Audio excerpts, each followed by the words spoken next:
بسم اللہ الرحمن الرحیم۔ غسل کے دوران مدینہ منورہ کی ایک عورت نے مردہ عورت کی ران پر ہاتھ رکھتے ہوئے یہ الفاظ کہے: اس عورت کے فلاں مرد کے ساتھ ناجائز تعلقات تھے، بس یہ بات کہنا تھی کہ اللہ نے اپنی ڈھیل دی ہوئی رسی کھینچ دی۔ اس عورت کا انتقال مدینہ کی ایک بستی میں ہوا تھا اور وہ غسل کے دوران جوں ہی غسل دینے والی عورت نے مندرجہ بالا الفاظ کہے تو اس کا ہاتھ میت کی ران کے ساتھ چپک گیا۔ چپکنے کی قوت اس قدر تھی کہ وہ عورت اپنا ہاتھ کھینچتی تو میت گھسیٹتی تھی مگر ہاتھ نہ چھوٹتا تھا۔ جنازے کا وقت قریب آ رہا تھا اور اس کا ہاتھ میت کے ساتھ چپک چکا تھا اور بے حد کوشش کے باوجود جدا نہیں ہو رہا تھا۔ تمام عورتوں نے اس کے ہاتھ کو پکڑ کر کھینچا، مڑوڑا، غرض جو ممکن تھا کیا، مگر سب بے سود رہا۔ دن گزرا، رات ہوئی، دوسرا دن بھی گزرا، پھر رات ہوئی، سب ویسا ہی تھا۔ میت سے بدبو آنے لگی اور اس کے پاس ٹہرنا اور بیٹھنا مشکل ہو گیا۔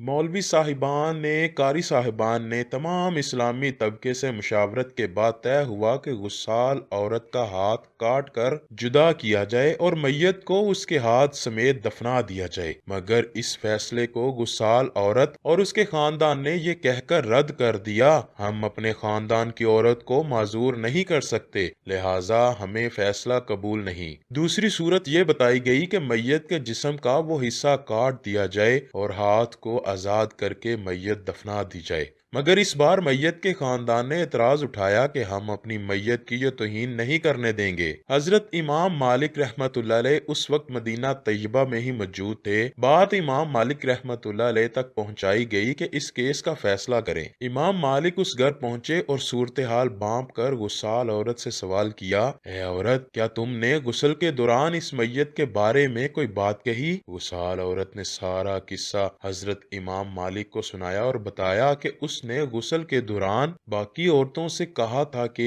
اس عورت کے فلاں مرد کے ساتھ ناجائز تعلقات تھے۔ امام مالک نے سوال کیا: کیا تمہارے پاس الزام کو ثابت کرنے کے لیے گواہ موجود ہیں؟ عورت نے جواب دیا کہ اس کے پاس گواہ موجود نہیں۔ امام مالک رحمۃ اللہ علیہ نے پھر پوچھا: کیا اس عورت نے اپنی زندگی میں تم سے اس بات کا کبھی تذکرہ کیا تھا؟ کہا: نہیں۔ امام مالک رحمۃ اللہ علیہ نے فوری حکم صادر کیا: اس غسال عورت نے چونکہ میت پر تہمت باندھی ہے، لہٰذا اس کو حد مقررہ کے مطابق 80 کوڑے لگائے جائیں۔ حکم کی تعمیل کی گئی اور 70 بھی نہیں، 75 بھی نہیں، 79 بھی نہیں، پورے 80 کوڑے مارنے کے بعد اس عورت کا ہاتھ میت سے الگ ہوا۔ مسلمانوں، تھوڑا نہیں، پورا سوچئے کہ آج ہم تہمت لگاتے وقت ذرا بھی دیر نہیں لگاتے، یہ بھی خیال نہیں ہوتا کہ یہ کتنا بڑا گناہ ہے۔ ایک روایت میں ہے: جس نے کسی کے بارے میں ایسی بات کہی، الزام لگایا، تہمت یا جھوٹی بات منسوب کی جو اس میں حقیقت میں تھی ہی نہیں، تو اللہ اسے الزام لگانے والے، تہمت لگانے والے،